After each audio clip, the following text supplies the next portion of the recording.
Hi, everybody. Welcome to Fulltank Live. This is Bo Sanchez, and I'm so happy that you are here with us. And this is going to be a very special episode because we have someone that a lot of people look up to, they respect deeply.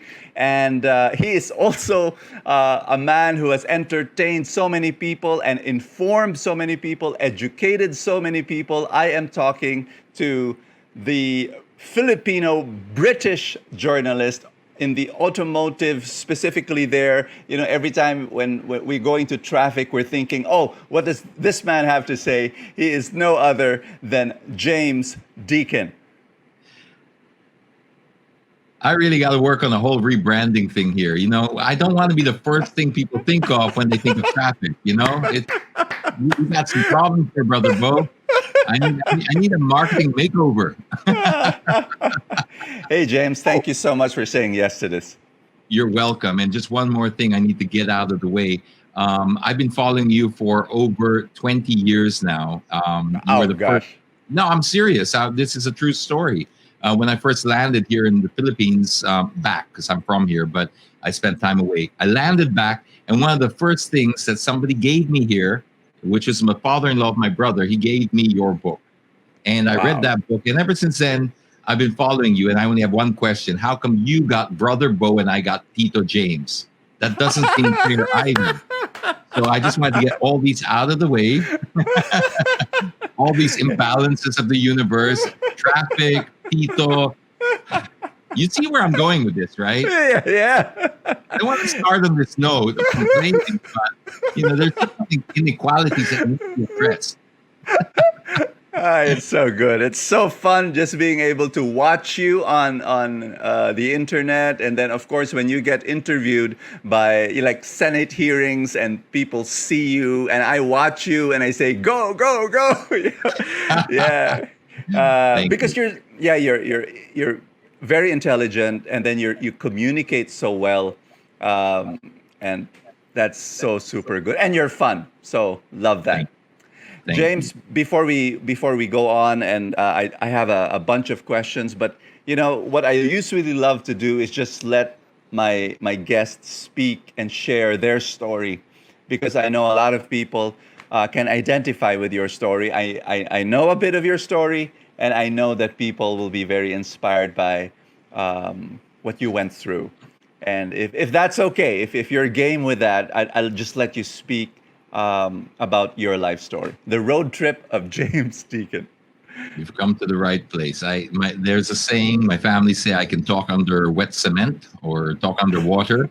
So, and you'll never, I'm uncomfortable with silence. So yes, you no problem with me. I can share whatever you'd like to share. Yeah. So where did this all begin? Your road trip, your story. You were born here?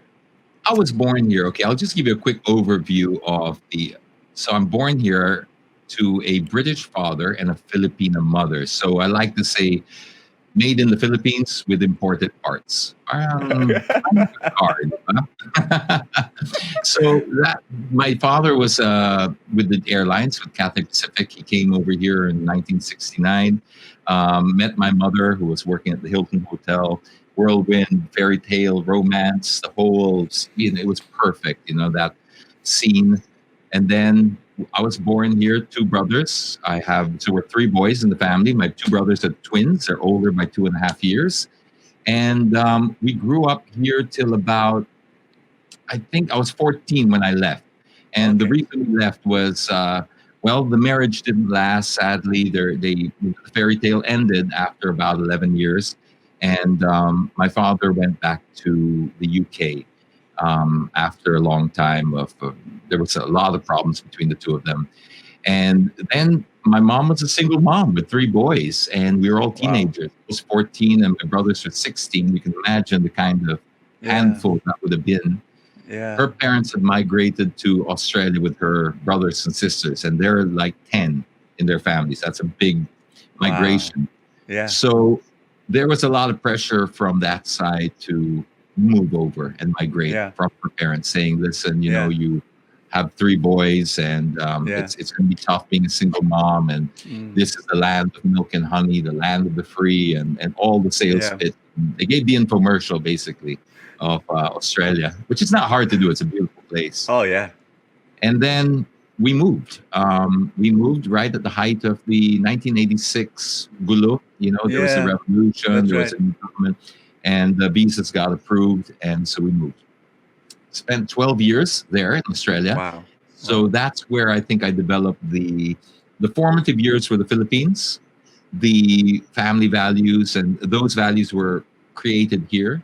And then the work ethic was picked up in Australia. So Mm. I feel I got a good balance between the two because I really do Yeah. admire certain things. You can pick from different places. They do Oh different yeah. things, Yeah. right? And Yeah. I think there's certain values that I appreciate here, and yet there's a work ethic that I appreciate there. So I'm glad I Yeah. was able to experience both. And then at 26, I moved back here. So I was like 12 years I spent. I didn't finish school there because I didn't finish school. Unfortunately, I got as far as first year high school, and that was the highest attainment I got. And then later on, I got married there, started the business there, but I started my family here. So after Mm. 26, got married. It was like my first. I was married already 4 years, but I was 22. Brother Bo, I was cradle snatched. You know, they took my youth. I don't feel any sympathy coming, but I thought I'd try. 22 years old, I was taken, and I make it sound like a police report. No, I was taken, and I'm just kidding. Of course, it's. I'm married 25 years now. This last May.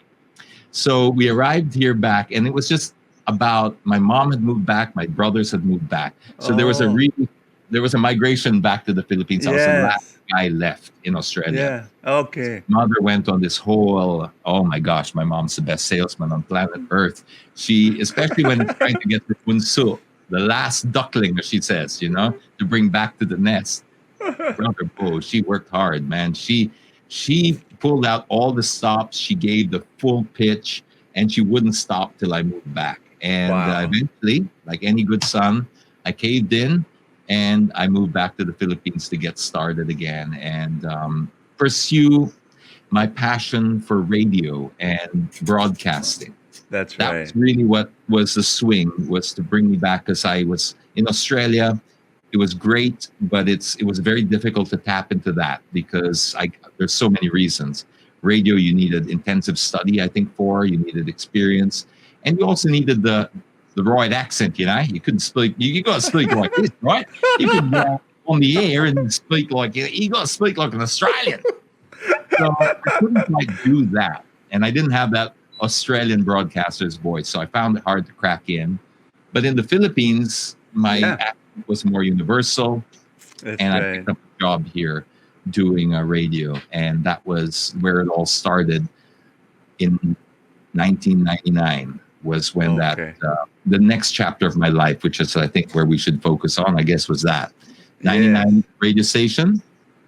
I got my first break, and I don't know how much time you want to spend on that, but that was a tough one. That was a really tough Go one. ahead, please, please. Okay, well, that journey I think was perhaps very important to share because it's a lesson in. There's many lessons, but I came back here with a dream, hoping to crack into this radio, of course, be with my family, etc. But I came here in 1998. That was 1 year after the financial crisis, so Yeah. it was perhaps the worst time Absolutely. to make that decision in hindsight. Yeah. But also, I always believe in alternative energy, right?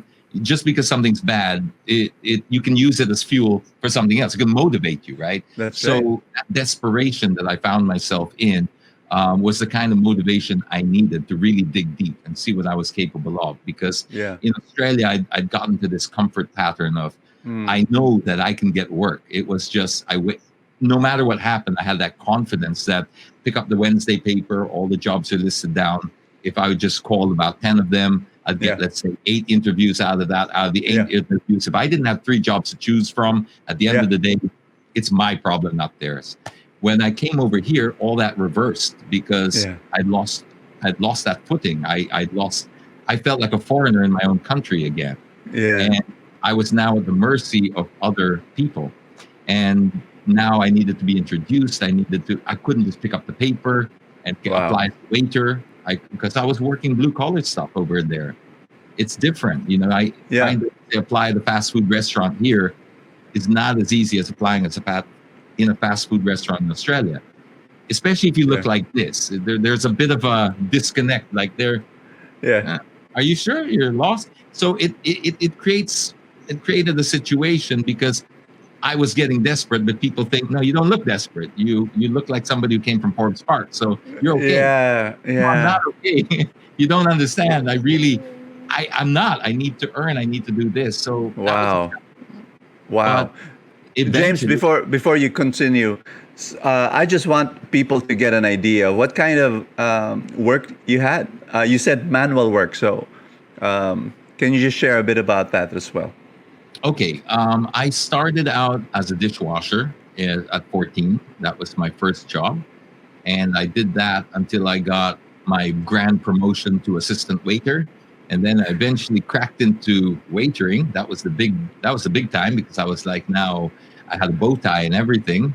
And then I got into karaoke, believe it or not. I became that Woohoo. karaoke road show.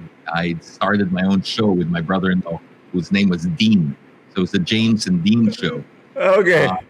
we flipped from that to I started washing cars. I sold cars, then I started washing cars, detailing them.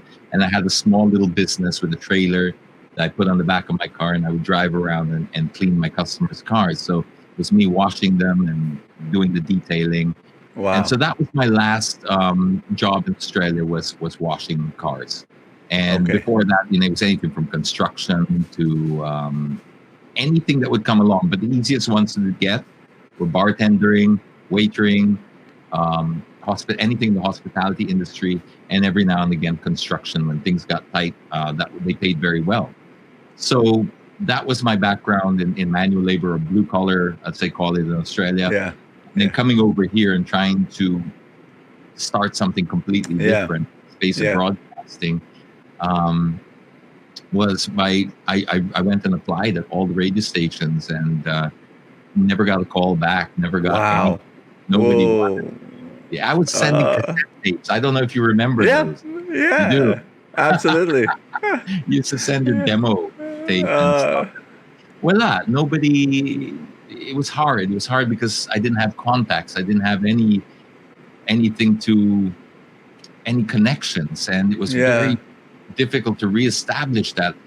So eventually, I remember the big break I had was I hosted my brother's wedding because he. I knew that I needed to just be exposed. I just felt Yeah. Yeah. if I could just get in front of an audience and share Okay. Yeah. share this, I mean, Yeah. surely somebody's buying, right? I mean, Yeah. I'm sure. Just give me an audience is what I want. And so my brother's wedding had about 400 people in it, which is great, Yeah. So I hosted that, and I'll never forget that day because it was in Coconut Palace in Manila, and I remember going to the bathroom before going to get up. And I remember staring out there was like this window, and it was small, and I would stare, and it was just straight to the sky. That's all I could see was sky. Yeah. And I wasn't particularly religious or anything. I was raised Catholic, but I wasn't Yeah. particularly practicing. But I looked there in the sky and said, God, if you're out there, just this Yeah. once, please. If Wow. I never do another good gig in my life, just make it all happen here today. That's all I Wow. ask. Everything Wow. that I know, make it come together today because I need this. This is my break. I had been unemployed for almost that was February, so about 6 months. Now that might not seem like a lot to some people, but I had never been unemployed for more than 24 hours in Australia. And there's a Wow. difference between not being unemployed by choice and actually trying to look for work and not knowing how to figure it out. That's So I right. was at a point of desperation because um, when we arrived, I had $10,000 to my name. That's all I had in my life, Yeah. which is okay. I'm not complaining. Yeah. In Yeah. 1998 or 99, that Yeah. was decent. Yeah. But then it got stolen. We Oh had a gosh. household helper that Oh got it in his no. cash. And so at that point, right Yeah. then, nabuntis yung asawa. So, you know, Oh, I planned everything out so that I had the footing to do it. yeah. Because I was very young. I was 22. So I was thinking, you got to plan this right. So every single step I had was so carefully planned. And then when I had my kid, which was really all where it was heading to, right? The plan, Yeah. it Yeah. came absolute worst possible time. I mean, like, Oh gosh. employed, I lost all my money. I had no prospects. It was a financial crisis. I was like, wow, Woo. why? What did I do? Whose Oh my. toes did I step on? And but it got me to that stage where I was standing there in that coconut palace, looking at the sky, going, "Please, just let me be discovered here." There's so many people here. I'm sure somebody's got something that's going to turn into something else. Yeah. I love Brother, that. I walked out there like I was on fire. Even Woohoo. I every joke worked, every act. I was like a machine. I mean, I even at one stage I almost felt like I had an out of body experience. I almost like Woo. watching myself. The bride came up to me and said, "Hey, it's my day, all right? Yeah, this is for me, not you, all right?" So I That was exaggerated a funny. little bit, but not much. Yeah, yeah. That's On her beautiful. mind. She just didn't verbalize it, but she was like, "I'm the one wearing the dress here. Okay, I'm the star. You're the host. You compliment me." But I didn't get the memo. I just was doing my thing, and I remember getting off stage, and I even sang. That's how Yes. desperate I was. Beautiful in my eyes. I can't believe I'm sharing this with you, but I walked off stage, and this woman walked up to me. I even remember her name, and I only met her once, and that's 20 plus years ago. It's stuck in my head. Rose Libonco, for whatever that's worth. I just remember Wow. her coming up to me and going, "Do you do this for a living?" And, well, I'm not doing it to die, so yeah, sure, whatever you want. If you're buying, I'm selling. And she All said, right. "We're having the Intercontinental Hotel in the former, the one that's been pulled down. It's Yeah. turning 30 years in 1999. That's our anniversary. Would you be able to host that for us?" And I was like, Wow. Wow. it was attended by obviously the Ayalas who own it. Yeah. Yeah. Horace Aquino was there. There were a lot of dignitaries and it was a big, highfalutin event. Oh And gosh. I bluffed my way through. I got up there. I was like, I can't believe I made it here. They don't know. I'm a fraud. I don't deserve to be up here, but I need to be up here. And you know Yeah. what? Not me. Who? Yeah. Yeah. So I felt, okay, I'm just going to go out and take it. So I got up there and I did the same thing. I stared up. I said, "God, if it's not too much to ask, can I get this again? Woohoo. Time. Just give me the goods to put it all together." Yeah. Yeah. And remember, I told you I'd been turned down by every radio station in the country. Yes. That's right. I'd given up hope already because obviously they can't see this awesomeness. They can't appreciate it, I don't know what's wrong with their glasses, their hearing, but they're not getting it, right? So I'd just about given up on that dream. Well, I walked off that podium and then somebody walked up to me and she said, "Hi, my boss is in the back room over there and she just watched you host and she likes your voice. She wants to know if you're interested in a job on radio." Oh. I like your style, God. You got game. This is good. Yeah. Yeah. So I did the interview and I got the job the next day. I started on the morning show. Wow. Wow. That was a whirlwind, and that started from the wedding, intercon, then the job on radio. Yeah. With Brother Bo, it's I didn't read the fine print. God has fine print pala in things, So Okay. you've got terms and conditions and stuff, and sometimes you get a little excited and all that. So I got the job of my dreams, but it had the pay slip from. It was a nightmare, right? Oh. The job was a dream. The pay slip was $8,000 a month. Oh. I had a kid. I Yeah. can't raise a Cabbage Patch doll on $8,000 a month. I don't know if you even know what a Cabbage Patch doll is. Yep. Like from the 80s. You see, Yeah. I couldn't. But I had to That was it. So 8,000 a month. I'll Oh never gosh. forget being dropped off to work the first day. We had a family driver. We were at that point. We were fortunate enough. My mom had a driver, and I had to borrow off him from Mangdongi. Said to Oh. Mangdongi, baka, ano lang, merienda lang. I said, last na to and he gave me my 50 or whatever. I used to borrow off him because he was earning more than me. Oh my So, God. being driven to work by somebody who was earning more than me, but I remember thinking this is just a start. We just Yeah. need a launching pad. The wedding was just a start. You're not going Yeah. to stay here forever. You just need Yeah.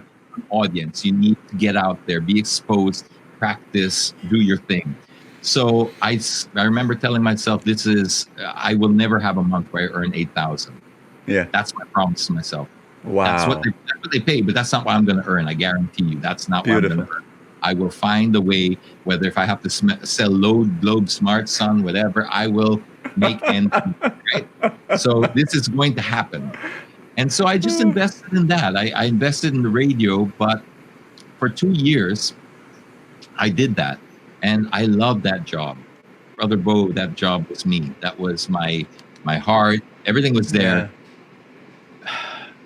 But it was difficult because I knew that this was not what it's going to take to feed my family. And that realization is very difficult because it's tugging from totally different ends. You've got what you really want to do, love to do, but then there's also the responsibility that you need to, are you doing the best for your family? Are you really, I know you love this, it's great, but are you achieving the most you can be because you owe this now to other people? You have a higher purpose now. So I looked at that situation and I remember getting handed another contract by the company. And I think they were asking for 2 or 3 years now. And I was like, if I take this, I think this will be, I'll fall too deep into a comfort zone because I love this, but I can't do this. I need to put myself in an uncomfortable position. Good. And that's a very tough spot. So I eventually said, I'm going to have to give this up. But I'm giving it up for the right reasons because I need to push myself. There's a saying, the enemy of great is good. When you're in a good place, you don't strive for greatness. And that's right. I didn't know that then, but I'm learning this. I learned that in hindsight. So eventually, when I put myself in that position and I got out of my comfort zone, I left the radio station with nowhere to go. I didn't actually have a job. And if we can just dial it back a little bit, just to give you a little bit more context, my mom who had asked me to come back, and we had all joined here. Now, when she was selling, during the infomercial portion of it, we actually came here, my wife and I came here for holidays just to look-see, right? Well, that was, we should have seen that one coming because my mom was like, okay, she put the red carpet out and she had a catering service. That was her business.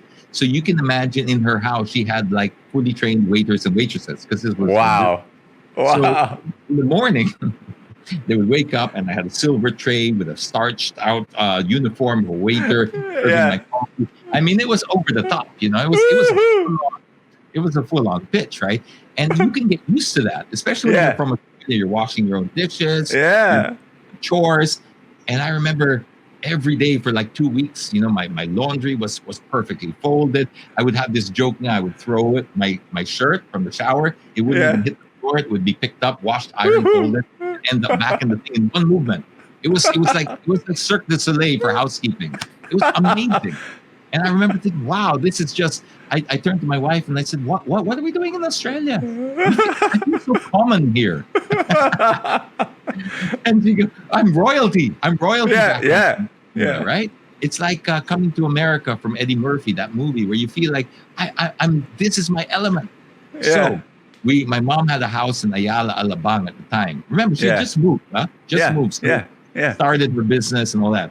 Ayala, Alabang, 2 drivers. Trained staff in the house because they doubled up the business.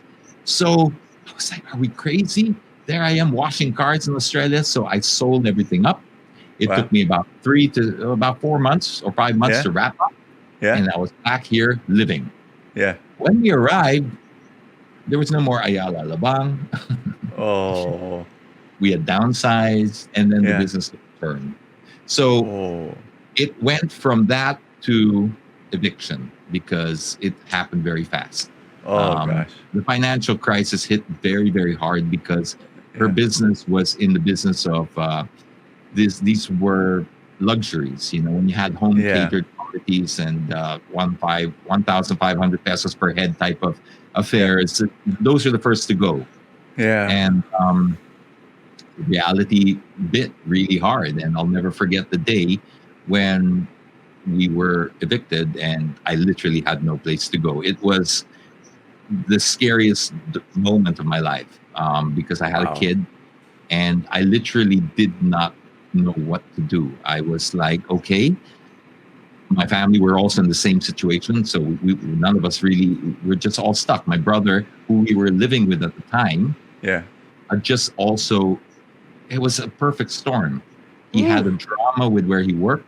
And in one thing, he lost his job like that. Wow. And all of us, it was, you couldn't write a worse script for it. And I remember staring out the car park from the radio station I was working at. I was staring at the car park and just, it was just a sea of black for me. I couldn't even see distinguish objects anymore. It was just all this.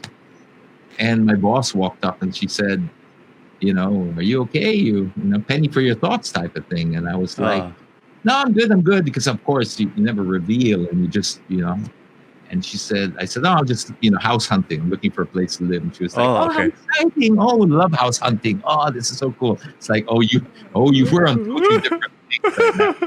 You know, your version of house hunting, my version. Yeah, house hunting for me is another word for eviction, right? And I at this stage I was earning 12,000 a month, so I'd already hit my increase. But what do you get for 12,000 a month? I mean, I looked around for places around 6,000 because spending 50% of your salary on rent is already wow. And the type of places I could find for 6,000. Well, let's just put it this way. Some of them had the chalk outline from the last guy, the last tenant, you know, on the floor. It's the kind of place where the cats are afraid of the rats because the rats are bigger. Yes.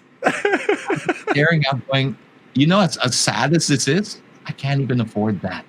I can't even afford these places that I'm hating on. And so I didn't know what to do. And I stared out. My boss said, she just came up and she said, you know what? My sister's renting a place in Greenbelt. You know, you should go. You should check it out. It's so cute. And I was like, how do I tell her? Yeah. I almost said, you know how much you pay me, right? Because you signed the check. I can't even afford the parking space there in Greenbelt. So I'm not sure where you're going with this, but thank you. But no, thank you. But you know, I don't know to this day if this was on purpose, if she knew what she was doing, or it was completely clueless. Yeah. Either way, I would believe it because it was a miracle in the way that when she offered this, she said to me, this apartment, obviously in Greenbelt, I could not afford. I remember the building was, it was one of the nice buildings right there, walking distance from the mall. And, if I remember, I'll tell you. But it was a small place, but with studio only. But here's the deal. She said, okay, I was working 6 to 9 a.m. and her sister was working 9 to 12 a.m., the slot after me in the radio show, right? So we were back-to-back shifts. She said, my tenant just left, so I'm going to renovate, but I can't renovate for another 6 weeks. So the apartment's going to sit there doing nothing. So here's the deal. If you want it, you can have it for 6 weeks and 6 weeks only. Wow. Take over my shift. So it's all fair. I will pay by default doing her job. So I was only 6 a.m. till 12 noon. But I got the apartment for 6 weeks. Wow. So from 12 noon to 6 p.m., I worked in sales. So I would finish my shift and I worked at the sales department. I would sell the airtime for the radio station I worked for. And then at 6 p.m. when I would hang up my gloves or hang up my Yeah. notebook, Yeah. whatever. I'd go upstairs, and I was a production manager. I would make the ads that I would sell to people. Oh my gosh. Yeah. So I was SM before SM had it all. I was it. They stole that tagline from me. No, maybe I took it from them. Doesn't matter. But the point is, I had to hustle. I had to do what I Oh needed to do. man. I was desperate. Yeah. So I was Yeah. 6 to 12, 6 hours on air, Yeah. 6 hours selling. So going to the Yeah. agent with my big projectors. We didn't Yeah. have small iPhones and that. We No. like you literally make karga, like stuff to go to make a presentation. Oh my And gosh. assistant and stuff to put up the big projector screen and I would Yeah. sell. And then when they'd buy, I would make the ad so I could make extra money. Oh Now, gosh. it got to the stage where in those 6 weeks, so from Yeah. being destitute, Yeah. having no place to live, Yeah. nothing in the bank account, in 6 weeks, when I turned that apartment over back to Yeah. sister, Yeah. I not only had a new place, a 3-bedroom place that I was able to get for my wife and kid and myself, Wow. I had, I think, 80,000 pesos in savings. Wow. Because I remember selling, like I was selling to everybody and anyone. I was making, there was one account in particular where I was in the Nestle building in Rockwell and I was in the elevator. And if you know the Nestle building in Rockwell, it's not that tall, right? So the elevator ride there is not that long. Yeah. And this guy jumps into the elevator halfway through. He takes one look at me. He's a foreigner, right? He's from South Yeah. Africa. Takes one look at me and my boss, and he sees me with all my paraphernalia and all my projectors and all that. And then he goes, I don't know, just to make conversation, I guess. He goes, Yeah. Yeah. so what are you lot selling? I don't know very well. He goes, so what are you selling? And I said, what are you buying? And he liked that. He laughed like you did. And he said, well, funny you mention it, but I just came from a meeting with my advertising agency and I'm pulling the last strands of hair out. He really was bald. And he said, I'm pulling the last strands of hair out. I don't know what it takes to get a campaign going, And I said, well, you've come to the right place. Quote, true story. In that elevator, it's the classic elevator pitch. Yeah. I managed to secure my appointment with him the next day. Yeah. I gave him a pitch. I sold him 1 million pesos of a package, of which I got 80% because there was no involved. 150,000 pesos was my commission from that elevator pitch. Wow. My place and put some money in the bank. And then the rest became history because it was from that point, and I know you're going to say I'm crazy now, but right at that point, that's when I resigned. Wow. Are you kidding me? Why are you resigning? You're doing so well. I said, because I guess, and I didn't know it then, but the enemy of great is good. I know that I need to put myself in an uncomfortable place to be able to get the very best out of myself. So I left, not because I didn't love the place, not because I didn't love the people, not because of that. In fact, it was in spite of that I left. Because I needed to try something different. And I left with nowhere to go because if I did, I probably would stay in that comfort zone. So I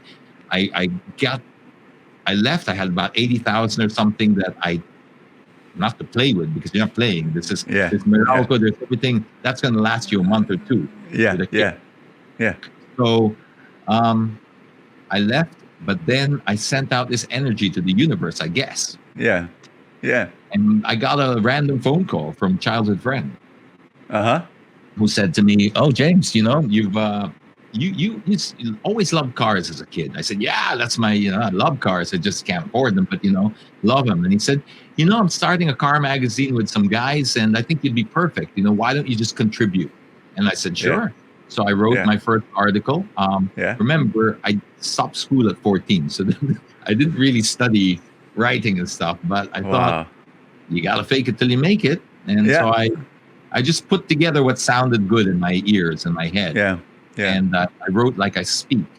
And then I think I must have given it to my wife for some proofreading, commas, and punctuation. Just give this a run through and try not to embarrass the family, when I submit it. she didn't touch the context or anything. It was just, Yeah. punctuation and stuff Yeah. like that. Semicolons. I hate those things. And then she gave it. I submitted it, and then I got a call from not my childhood friend, but the editor-in-chief, who I never met, and he said, "Hey, I read your piece, and I like your style. You want to be our managing editor?" Woohoo! It's like, I don't even know if I can spell that. What exactly do you do? But of course, you don't say this. You're just like, managing editor. Of course, yeah, absolutely. Can you Google what a managing editor does? And then I just accepted, because that's just what you do. You just figure it out later, right? Figure it out later. And so I did. I accepted the job. Brother Bo, I went from 12,000 a month to 10,000 a month. Oh, yeah. But it was a good starting point. I did technically go down, but the potential of growth was far bigger. So all I said to this guy was, I said, I remember that board meeting we had in Denshos in the fort when it was still there, when they had a little putting green and stuff. And we were having this meeting, and they gave me my offer of 10,000 a month. I was like, are we talking dollars or we're talking pesos? Okay, just keep a straight face. Keep a straight face. Don't show your color. So it's like, okay. Anything else we can throw in the package? Work it up a bit? I said, okay, here's the deal. I'll take your 10 grand. I'll take it. Even though we all know that, we can't really. Probably this will cover lunch, right, today. Yeah. But I'll take it. I need a car. I had a beat up old runabout, old Mazda 1.3 taxi cab model. But I said, look, if you're gonna have a managing editor of a car magazine, just give me a car. So I look the part. I don't care what kind of car it is. I don't care what kind of, just something that's decent and running and all that. And so they said, all right, we'll give you a car and we'll give you the 10,000, and that's your package. And that's how it started. And I just kept doing that, and the same philosophy as I did with the radio station. I said, you'll never have a month where you earn your 10,000. I guarantee you. That's your base. Every month you'll earn something more. But more importantly, you're given that audience that you need. Okay, this is a wider audience in terms of growth, because radio, no disrespect, because I love it, but I think I had missed that window a little bit at that time. Okay. Yes. It was a job more for younger people at the time, college grads, people who could afford to not have to, they could do their rackets. And I guess I just missed the timing a little bit. So this is why I thought the print space might be a better place to go, and for my personality. So I invested in it, and I said, every article you write like the one, like Simon Cowell of reading, whoever that is, or literature is reading you. Okay? Yeah. Every time you write, you picture for the Simon Cowell is of your industry, reading that, and your breaks come. Wow. And it took 12 years. People apparently take a while to get to you, but 12 years. 12 years. Amazing. It's 12 years of every article with the same passion, with the same commitment. Beautiful. There are times where you're meeting a deadline and you're like, just all you gotta do is put 800 words. You can do this, but you're like, no, they've got to come from the heart. I would bleed for each one. And I remember sometimes my boss would say, look, it's not a novel, it's just an article. I said, but not to me, it isn't. To me, this is my calling card. This is, I'm trying to create a brand experience here. I want when somebody reads to feel what I feel.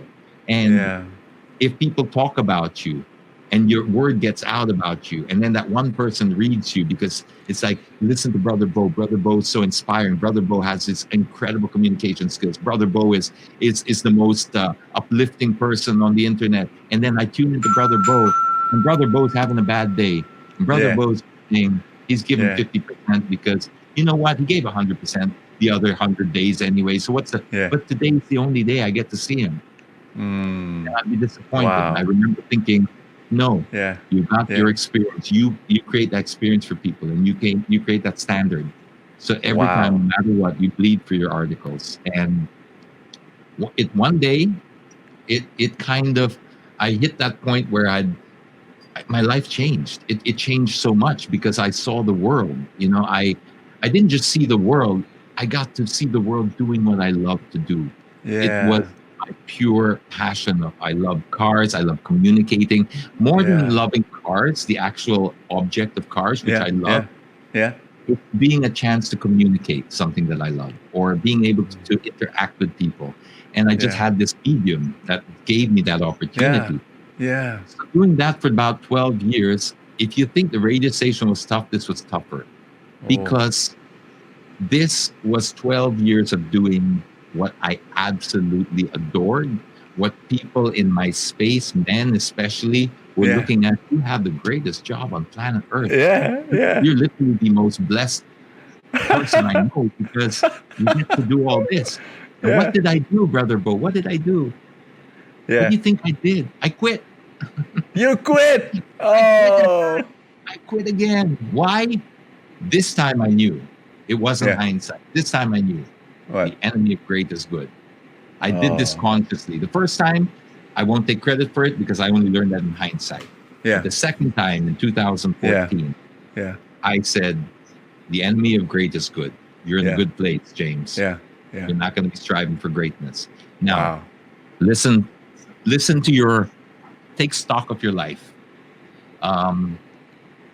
As I said, I'm not an overly religious person. I have tremendous respect for what you do, and that's why I love your brand, because the way you communicate values, you don't put it into a format that, it's a format we can all understand. Yeah. And it's a Yeah. format we can all relate to. You don't feel preached to.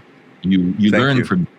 So when I got to this situation, I said, take stock of your life. You've been blessed. It doesn't matter what religion you subscribe to. Yeah. Something's blessing you, and you now have a responsibility to be a blessing to others. Yeah. Okay? So in the last 12 years, you've seen the world. You've been able to do what you love and love what you do. That's already, people can go through a lifetime with never experiencing that. Mm. You've been able to support your family with this. So Yeah. it's time to give back. You've been given too much. You need to give back. And so that's when I started to use my voice for public service Mm. in equal portion to what I do, like whether it depends how you look at it. We used to call it journalism, but now it's more, Yeah. they call it influencing now, but Yeah. Yeah. that you have to split it up. Don't give all to what puts food on your table. Fine, you got 50% of your time to that, but That's right. you've been given this powerful voice. You've been given an audience. Yeah. So people follow you. Now you have to give back to the community. So I started, and then also I had to accept the reality that print was a sunset industry, and if you don't have a backup plan for that, That's right. but it was difficult because, like I said, when you love it, when you're passionate about it, it's so hard to let go. It's not necessarily what you need to do. It's what you need to give up. And every time I've spoken to successful people, I find that common thread. It's not necessarily what they did; it's what they gave up to get there. That's and true. I had to give up this comfort, this dream, and all this, because I knew that the next phase forward had to be my own brand already. I needed to invest in that. So in 2014, I handed my resignation letter over, much to the shock and horror. Yeah. Because they were like, why? It doesn't make sense. And it's like, please, I hope you understand. I need to do this. I just need to scratch this itch. Yeah. So I ventured out on my own. Yeah. That came with its fair share of problems as well, because I started a website, and I got into a partnership, and it didn't work out well at all. The first year was disastrous, and I lost a lot of money, and I lost a lot of momentum, but I picked up a lot of knowledge. I picked up a lot of experience. I picked up a lot of it steel sharpens steel, right? So you really, I needed to go through that, and I still believe that this is the best way forward. You have something that you need to communicate. So you have to build your brand, to create your platform, to be Yeah. able, just like you. And I'm not saying this because you're in front of me interviewing, but you have been an inspiration for this because you have created your own brand and you use that brand to be able to communicate such positive messaging. And it has an impact on me. And Thank you. you find Thank your you. space, but you can also gather inspiration from people like yourselves. And so I did that in my space. And I thought my advocacy has always been road safety Yeah. because it is a great equalizer. It's something we don't really think about. It's not a sexy topic, so it's going to take a lot of effort to sell this if you really Yeah. want to. Yeah. Because that's the problem, guys. Nobody wants to talk about it. Yeah. Because Yeah. but if you can Yeah. put your little spin on that, if you can put your Yeah. secret sauce there, Yeah. then you can achieve something great because you're sneaking the vegetables in, you know? That's I mean, right. That's right. and that's what you have to do. So I did that. I started off even before the website. Started off with programs like the first drunk driving rescue service with Yeah. an ambulance company where we provided the option for somebody to come and drive you home Yeah. in your car because if that was the Wow. only reason why Yeah. you were going to be silly enough to get behind Yeah. the wheel because you Yeah. didn't want explanation Yeah. of telling your Yeah. wife, okay, you can take an Uber or a Grab or a Yeah. taxi, Yeah. Yeah. but Yeah. then you have to tell your wife, where's the car? I Yeah. left it last night because I got drunk, and Yeah. Yeah. so people just drive home drunk. So I created the system with Lifeline Ambulance, where a licensed paramedic, the same guy will Wow. pick you out of your car. Well, instead of rescuing Yeah. you from accident, he will go and prevent your accident. Wow. Because they're always in teams, right? So they'll come Yeah. in not necessarily in an ambulance, but they have first responder units. Yeah. And you call them, they'll turn up to wherever the bar you're in or whatever. Yeah. And one of them will drive you in your car, and the other one will follow you home. Just make sure. Wow. Yeah. And then you prevent an accident. So That's that's right. been going since 2012. We don't promote it, by the way, Yeah. because it's not Yeah. something we want to. We're careful with the messaging. It's not like Yeah. Yeah. you want to be seen as you're promoting drunk driving or Yeah. don't worry, you can be irresponsible, we'll take care of you. No, be Yeah. responsible. But if this is the only thing that's going to be between you driving home drunk and not driving home drunk, please call Yeah. Milan. Okay? Yeah. We won't Yeah. ask you any questions. We won't judge you. Yeah. So these were some of the programs that we started, which felt like, hey, now you're working for a higher purpose. That's Now it's not just wonderful. about you and your trips and your Yeah. personal Yeah. rewards that you get. Yeah. You're creating an impact. You're leaving something behind. And so I got in a way addicted to that. Wow. And that's a very weird thing. But I remember reading a quote of Princess Diana once where she said, charity can be a very selfish act.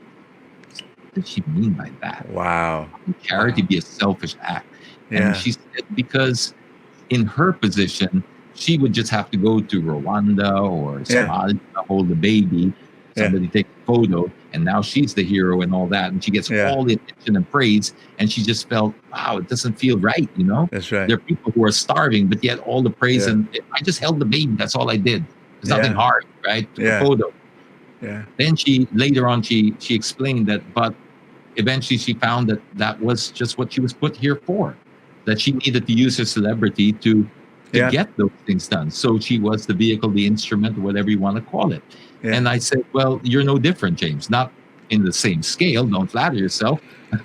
But, if you bring it right down, you have the same type of effect. So don't feel guilty about it. Use it. And that's when I feel the biggest shift happened with me. Woo. Was when in 2013, when Yolanda hit. Yes. Was when I first realized. I remember that story. Yes, this is what really, because it changed my perspective on everything. It gave me, I really, was the first time I really found purpose. Yeah. Because I'd always felt purpose, but to define that purpose so clearly, like you have this, whether you like it or not, you've been given the people's attention, trust, and you have this, it sounds odd when I say it because it feels, but some kind of a knack for communication. So you've been given this. Use it wisely. So instead of giving money to charity, that's when I said, I'll stop, I'll give myself. This is how Yeah. it. And then from there, it became such an involving experience, because when you give a piece of yourself, Yeah. there's nothing greater, because, Yeah. and that's what that Oplan Hatid, that first thing we did in That's there you go. Yolanda, was such an impact for me, because there's nothing purer than giving a piece of yourself Yeah. directly to somebody else right in Yeah. front of you, no middleman. Yeah. Yeah. And then you see the effect of what you gave straight away. Yeah. It's the Yeah. most rewarding experience, because you can Yeah. give and not see it, right? You can put it Yeah. into the Yeah. Yeah. Yeah. operatory, and yes, we That's know it. it will. Yeah. I mean, we completely trust where it goes, Yeah. but we Yeah. don't see it. Yeah. When you see it, when you feel it, and Yeah. you have that direct impact on somebody's life. Yeah. The There effect might you be have- some younger people, James, that what's this operation that did? I mean, I know it, but would be good, Oh. even just for a few lines, just to say what it was. Okay, yes, good thing. We don't want to assume that everyone. It was a program that we set up in Yolanda to drive people who had no way to get Yes. to where they needed to go. Yeah. Think of it like a community service for Uber with no Yeah. charge and everything. And the miracle that happened here was I was just using social media, and that's where I tapped into the power of that and the understanding of your influence. And Yeah. that's where really the penny dropped, was Yeah. because you're a storyteller. You're not a journalist, you're a storyteller. Yeah. And humanity has thrived on storytelling. This is Yeah. what keeps it going. And you have this particular knack, so use it. So I frame charity as I would frame my articles when I was like getting you excited about a car Yeah. or getting Yeah. excited about something that I felt passionate about. I use Yeah. the same principles. So the program that we put together, so you understand it, was Yeah. we asked for volunteers to show up at Villamore Air Base to drive the Yeah. survivors from Yolanda to wherever they needed to go. Yeah. That's all we were doing. And Yeah. how we did that was I asked people to volunteer and turn up at Villamore, and we would auction off rides. So it was live auctioning. So we would have, let's say, 30 drivers sitting in a waiting area, right? A C-130 would land. They would get processed by DSWD, and then they would go to the Oplan Hatid desk, which was right next to DSWD, and they would say, do you have any transport requirements? Yeah. Do you need to go somewhere that you don't have money? They'd say, yes, relative in Antipolo or something. Yeah. Okay, what's the number? They'd call and stuff. Yeah. Because a lot of people didn't even have cell phones because they'd been washed out. So you'd call up and you'd okay, we have your relative here. Or sige, you'd arrange that, and then you put the phone down. Yeah. This is such a Tito thing to do. You put the phone down. Nobody does this action anymore, but this is happening.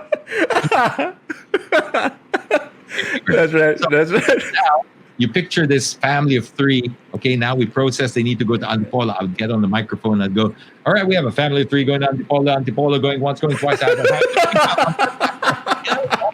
was fun, And then the funny part, Brother Bo, was people who were there, it got so popular that people started arguing because they'd say, hey, I was here first, man. Hindi, pare, come on, man, give me a break. And so we had to give them numbers, like in a bank, It's like, okay, we got a family going to Antipolo. Anyone got your number, sir? 25? Do I have anyone under 25, under 20? 23? Okay. But because we were able to sell it as an emotion rather than... And that was where I unlocked that secret or thing that I now use, where it never appealed to the person's sense of compassion, obligation, and guilt. Appeal to the self-interest. Try it. Right. Try to market charity. So I would create an opportunity for people to feel a certain way. It's the most basic way I can put it. I would give them the opportunity. Who doesn't want to help? I believe we're all in our hearts, Brother Bro. I believe humans are good by nature. Overall, we have bad people, but overall, people want to do good. If you can connect them with one another and be that instrument, they end up more grateful to you than anything else. All I did was give you an opportunity to help somebody else, but you became that conduit. And then it's that emotion that you're capturing. That's right. When you get that raw emotion of somebody that comes out of a car going and calling you up and going, thank you for that, James. Thank you for putting me together with that person because it changed my life. I'm saying, how did it change your life? Why? Because it's something I take for granted every day. Something that's trivial. Driving home, I just gave you a lift. I said yes. Because when you have nothing, it means everything when somebody gets a piece of themselves. Wow. And you are a part Wow. of that person's healing. Why am I saying this in my phone? You are a part of that person's healing. Yeah. You became a part of that person's story that will never Yeah. go away. And so Yeah. that feeling now is what I'm selling. And I'm saying, Yeah. you Yeah. want to feel like this? Yeah. Well, come down to William Moore. We got plenty more in store for you. That's the infomercial thing from my mom. I learned that. But there's more. If you come back, we'll get you to take this family home. And so, and there's a food that let's take that. And because I love the whole game show thing, the raffle thing. Even back then, I would talk to my sponsors and say, "Hey, Patron, what about throwing in some gas cards and stuff?" And they would just for fun, they'd say, "Yeah, you know what?" And so we would raffle off gas cards and make it fun. People were attracted to the place, and yet it was something. And so I repurposed that and repackaged it, and I used it as my secret sauce for charity. And That's since amazing. then, oh man, I remember you were saying that you brought home 20,000 people. Am I right? Yes, 20,000 people without incident. Amazing. Without one cell phone going missing. Yeah. It's nothing. Because beautiful. It was beautiful, and it's something I don't know if we could ever duplicate. So it's a miracle that but you right here in my heart as a very special place and time. Yeah. And you've been able to help so many people after that, so many projects. I remember 5 years ago, was that 5 years ago, you wanted to go on a diet, you wanted to lose some weight, and you decided, I'm going to turn this around, I'm going to send some kids to school. I mean, that was wild. You said, who wants to sponsor one pound? Like if I lose 1 pound, you give a certain amount of money, and then kids go to school. So that for me is James Deakin. Yes, I know I introduced you as a traffic guy, so sorry for that. But no, for me, James is somebody who's a friend, and he's gonna go out there to help people. How many projects have you done? How many people you've helped? How many people you've lifted up? You're amazing, man. Thank you, Brother Bo. And I mean, I would like to take all the credit, but it seems like Princess Di's quote, it's appropriate. I feel guilty because I'm having fun doing it. And somehow we've been conditioned to think charity is going to be hard work, and it's got to be like, no, I don't think so. That's what I unlocked. You don't need to come from a place of obligation, fear, or guilt. You can come from a place of self-interest. I just want to feel good. And if it's a win-win, so long as you're not exploiting anybody, have fun with it. And going back to that thing about weight loss, what was important for me there was I wanted to illustrate a point, because I would interact, and I still do interact with the followers on the page, and you hear the same story all the time. I love to help, but I'm not in a position to. I don't have money. It's like, you can help. There are many ways you can help without money, right? Yeah. And if you want me to really punctuate that point for you, I'm going to give you fat. I don't even want this. And I can turn fat into help for somebody else. If I can turn fat into fuel or fat into education, you can find something you give. That's my point of this. And of course, I wanted to lose weight. But I really wanted to make sure I gave that point. You can even give something you don't want, and it can help. If you're coming from the right spot, that's what matters. That's what matters. And fat was one of the best things, because now I can always say there are 7 kids. Let me get the math right. There were 7 kids that went to school for 5 years through the World Vision program because of the fat. That's it. Fat powered that. I call it the spare tire challenge, because the motor. And it became fun. And the reason why we got 7 kids in 5 years and all that was because I remember just playing one off the other, because it was like, okay, I would just throw shade at different companies. Oh, it's fun, right? And it's like, oh, thank you, Bridgestone, for this donation of 10,000. You would just throw it in a way where you knew that competitors would go, "Oh, really? Huh?" And then you'd be like, that's wonderful. You have a big heart. You have a big heart. Thank you. But it's really, I'm being honest with you when I say Yeah. that. When you say that, because I know people who do a lot more than much more than I do, and get a fraction of the credit, and that's where the guilt comes from, because there are people out there that just. But then I rationalize the guilt because I think this is your gift. This is what you do. Don't feel guilty about it. Yeah. Because it's still having an effect on others. So just because it's easy for you, doesn't mean it doesn't count. And that's what I have to learn to come to terms with, because it's easy to get either swallowed up in this, and then you see people like real frontliners, real heroes, real people who go out there, priests, I mean, I don't know how priests do what they do. What you do, you dedicate your lives to other people in a way, but you make it look easy too. And I'm sure you've come to terms with that. I'm sure you've found a way how to just understand your gifts and where you're best placed to serve people. James, I have a few last questions. I just got started, brother. Yeah, this is an amazing conversation. Absolutely. But where do you see James? You know what I love about you from a media standpoint. You knew the movement and the trajectory of media. So you started with radio, and then you knew that, okay, I need to move because the world is shifting. So then you move to print, and then from print, the world is shifting again, and so you read that, and that was really cool. But where will James Deakin go now? 5, 10, 15 years down the road? At the risk of sounding cliche, it's really the journey, isn't it? I haven't got a destination. That's me. That's good. I have some goals, obviously, that I want to achieve, but when you're not as invested in the outcome, I think it makes the journey even more rewarding, because you really roll with it. Yeah. If you're so invested in the outcome, like if you had a Waze for your life, right? Nation. And then you keep saying, hey, I found a faster route. You might be taking the faster route, but not the scenic route. But what was the end goal, right? You wanted to have an impact on people, and that happens during the journey, not the destination. Beautiful. So I like to keep it open, because that's what makes life is. A saying that also made a lot of sense for me was one by Alan Watts, where he said that life is, it's a dance, right? He says, when you look at life as a destination, you imply that we're going somewhere. Mm-hmm. But yes, I can see there's value to that. I'm not taking away any value to that. But you just try to apply a different perspective to it. He said, when you imply you're going somewhere, you set these things.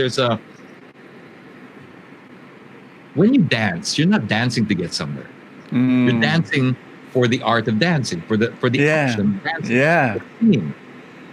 So life is a dance. You're in it. This is it. Right. This is the main event. By all means, have your goals, have your great. But don't forget that this is the main event. Woo-hoo. This is what we're doing it for right now. What we're doing right now, this is it. So I love it. If you forget to enjoy that, sayang lang. Yeah. Don't get too invested in the outcome, because it's not even really for you to decide in the end. There's a higher power for that. Yeah. So enjoy the ride, have an impact on others, because the effect you have on others is the greatest currency you have. That's another powerful one that I live by. Funnily enough, said by Jim Carrey. Can you believe it? I love it. I love it. I love it. I don't know, this is the second to the last question, and you may or may not answer this, but if this is like the Miss Universe question. If you were given a chance to repeat, your life, would there be anything that you would change? Wow, that is Miss Universe, isn't it? Yeah.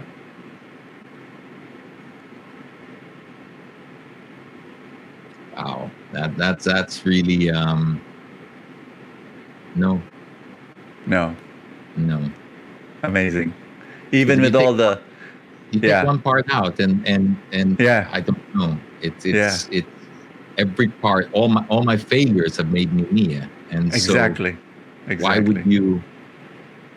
Yeah, I don't want to go through them again, Yeah. but you know, if you respect them, you it's I fear I like to look at it like this because it's so easy to fear the fall, right? We all do. Nobody likes the fall. It's not a nice feeling. So we do everything to avoid the fall. But the fall still has value, right? Just like the rise has value, the fall has more value because you learn more about yourself during adversity and tough times than you do in good times, right? But it's like anything. It's like a bungee jump. You don't want to take that step. So we're wired to.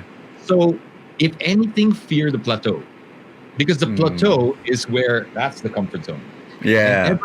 My life has had several plateaus, and when something like that happens, like the 2014 one, the one with radio, where you feel like it's stagnating, that's where I worry, right? Because of the enemy of great is good. So I need to do something, and this is how I'd like to leave the conversation, because it's another thing that was pivotal in my life.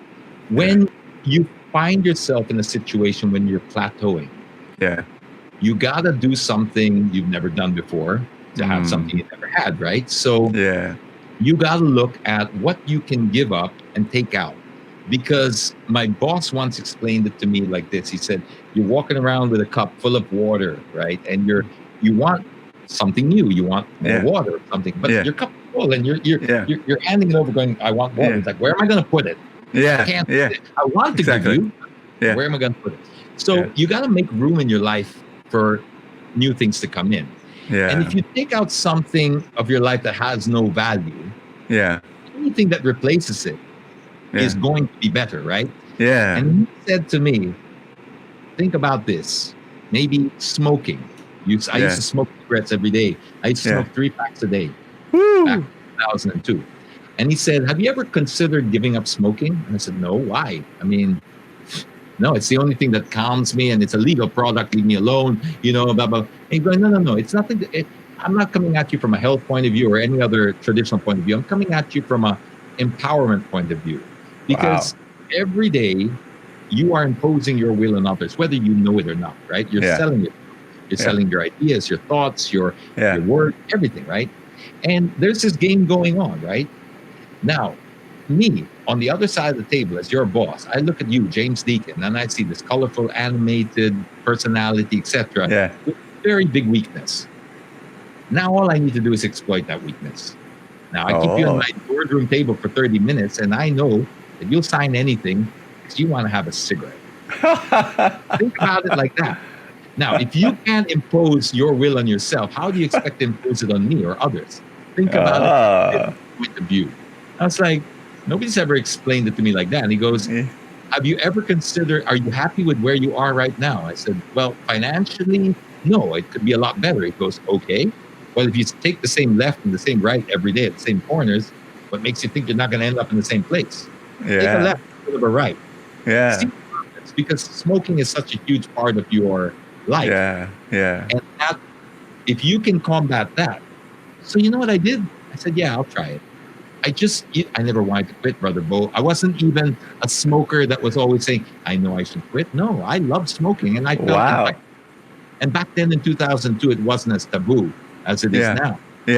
For me to say, okay, I'll try it, because I just wanted to say, you know what, you might have a point. Because it changes you think to yourself, if I can do that, I can do anything. Because when you smoke or when you drink, to the point I used to, it becomes a part of you, your identity. And then you realize you have the power to actually reverse that. It means you can reverse just about anything you don't like about yourself. And that's what happened. Absolutely. You can be called now Brother James Deakin. Oh, no. There's only I would never encroach that space. Brother Bo, you've been an inspiration for not just me, but millions of others. I'll be happy with Tito. I'll just keep my IG, put a little Vaseline on the lens. So, yeah, I can deal with it. I'm confident enough in myself. That's so beautiful.